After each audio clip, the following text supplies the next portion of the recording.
Welcome back. I'm Tonya from Tonya's Witchy Kitchen. How are you doing today? It's been good. The weather's been up and down, just typical of my state. You know, 40s one day, 20 below the next day, wind, snow. I mean, yeah, it is. It is what it is. But I want to tell you about a phone call I got.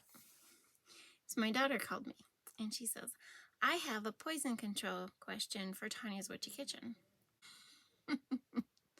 Please, don't be serious. Like, what is this, you know? And she's telling me how her youngest, my grandson, while she was in the shower, decided to eat his, well, it's not his, but she uses on him, the garden mint tallow. He ate like half the sample bottle. I'm sorry, it's just too funny. It's like, I said, maybe, you know how kids eat butter? Maybe he's just lacking fats, you know, and tallow is a good fat. You can eat it.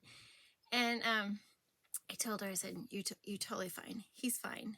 I said, it's just tallow, olive oil, and the infused mints, the pineapple mint, the chocolate mint, you know. I said, maybe he likes mint. She goes, well, he does like chocolate mint, you know.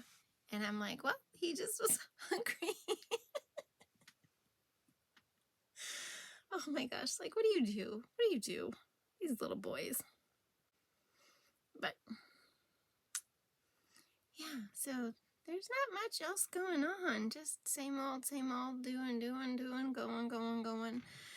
So busy, so busy. So much to do. So little time. Not the thing. Like, it's a give and take thing. It's gotta be, like, so if I'm working, I can't do Tonya's Witchy Kitchen. If I'm doing Tonya's Witchy Kitchen, I'm not doing household stuff. If I'm doing household stuff, I can't do the Tonya's Witchy Kitchen, you know, and just, you know, and there's so much stuff I want to do, and, you know, it doesn't matter how you organize your time. I'm to that point where it's just, I just go. That's the only way it's going to work, I think. I'm not sure, but that's how it seems to be the best. Just go. Just do. You know, but yeah. Do you have stuff for organization? Do you have things, tips, ways you get things done and to stay on top of things? And yeah, it's a thing. It's a thing. But today we were doing a soap bar. I'll tell you about in the video. We're doing a soap bar today. Soap, woo, woo. Can a person actually have too much soap? It doesn't go bad. It really doesn't, you know? 3 things. Dream big. Be true to you. You are worth it. We're going to go check out the Graphite bar. Yeah. So I originally did this a long time ago on the channel. Changed it up a bit. It's become a pretty big seller in some circles. The Graphite or Graffiti. You know, Graphite's a pretty basic name, but it is a dupe of some cologne or fragrance or something. And so I was trying to get away from renaming things the same as the fragrance oils. But, you know, it's kind of like sometimes that's just how you do it, you know. So I'm kind of going with that as a name, but what do I do, you know, type of thing. That's where it came from. But anyway, using my big bowl today because we're doing it in the mold. It is Graphite fragrance oil from Crafter's Choice, which is Wholesale Supply Plus. Yes. Yeah, my middle son has decided that he likes this, along with the All Jacked Up and the Blue Caribbean. So he's been bouncing back and forth between this, and it's like, Dylan, make up your mind. Whoops.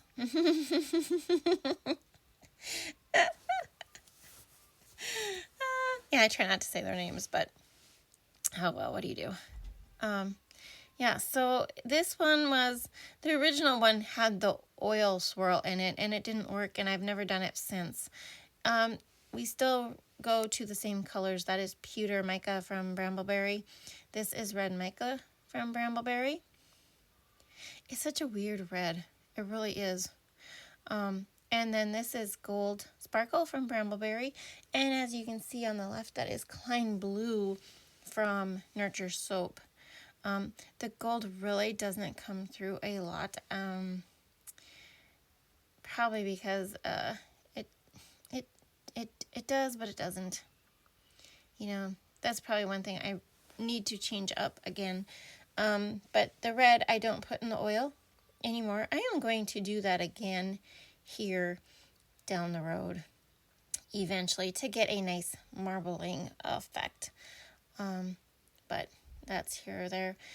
So to clean out my little bag, I've shown you this before, I just put the oil in there and work it all out, and then cut the tip off and out it comes. A good way to clean out the bag as best as possible, as far as I can, in my opinion. It's a little messy sometimes. But look at that. I mean, I get to clean it out, and it's not a full bag. I mean, I guess if you needed the whole bag, for sure. But this was the end of the bag, so it was just the amount I needed for the rest of the soap batter. Just a nice subtle blue. It turns out really pretty, though. Really pretty. I cannot remember anything that goes into this bar. I've made it so many times this last year. No clue. But it is a drop swirl pour. Not a bowl swirl. It's a drop swirl. So you remember, you pour in about a fourth or a third, and then you just drop the colors. See how they just, you can't even see them. They just hide in there.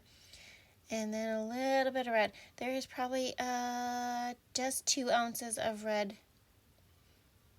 in this batch. Just 2 ounces. Because I didn't want a lot of red, right? But it's a drop swirl. This is just one step up from a bowl swirl as far as easiness goes. As long as your batter's fairly fluid, it's pretty easy to do. It's starting to sit on the top already, see? And sometimes I just don't go high enough either because my camera's in the way. I do love my mold. I really do. It makes some bigger bars, and people in my area already cringe sometimes to spend what they do on the smaller bars, and these bars aren't that much more expensive, but yeah, I'm sure it's just the area. Isn't that pretty on top? That top is really pretty, but see how the blue came through? That blue is beautiful. It's just, I really like that blue, and you can use Klein Blue and make a really dark blue, but see the drop swirls? Yeah, it's a much improved bar. Very much improved bar. See how the drop swirl? That's a cute one. That's a teardrop. That one's a lot of drops. I want to try the teardrop mold or soap, but I don't know if I can do it. This would be really good. This would be a good recipe to use for that, because it does stay fairly fluid, and you need it to stay fluid. I can't remember what this is. I'm pretty sure there might be cocoa butter in here. There might be cocoa butter, but it's like a basic 3, some canola, cocoa butter, and sunflower, I think. I think that's what's in here. That's a weird one at the end, huh? Yeah, but really fluid. But a teardrop pour, if you look it up, it's just one big teardrop in the middle of the soap. I think it's so cute. So cute. Yeah, maybe one of these years. But anyway, these bars they're cute. They're big. They're 4.5 ounces. compared to my 3. The other ones tend to run between 3.5 to just under 4, just because of, you know, the way I cut my soap. It's totally hand cut. It's not even cut with a actual soap cutter, which I'm really debating on, because my grandson could do it. You know, he comes out and he could actually help me cut my soap. I think it's fun to get kids involved. I really do. My youngest grandson, little chef, he loves to do dishes. He loves to cook, but he loves to do dishes. He will like throw a fit because it's not time to do dishes. I'm not kidding you. I'm serious. This kid is crazy. I told her, I said, she's got him going good. I said, he's going to be a cook. He's going to be wash dishes. I said, what else can you ask for? Oh, but there those soaps are. They are just cute. Here are the fragrance notes. Kind of a really complex blend, but really, really nice. There you have it, the Graphite bar. I hope you had a good time. Thank you for dropping by. I will see you next time. Bye-bye.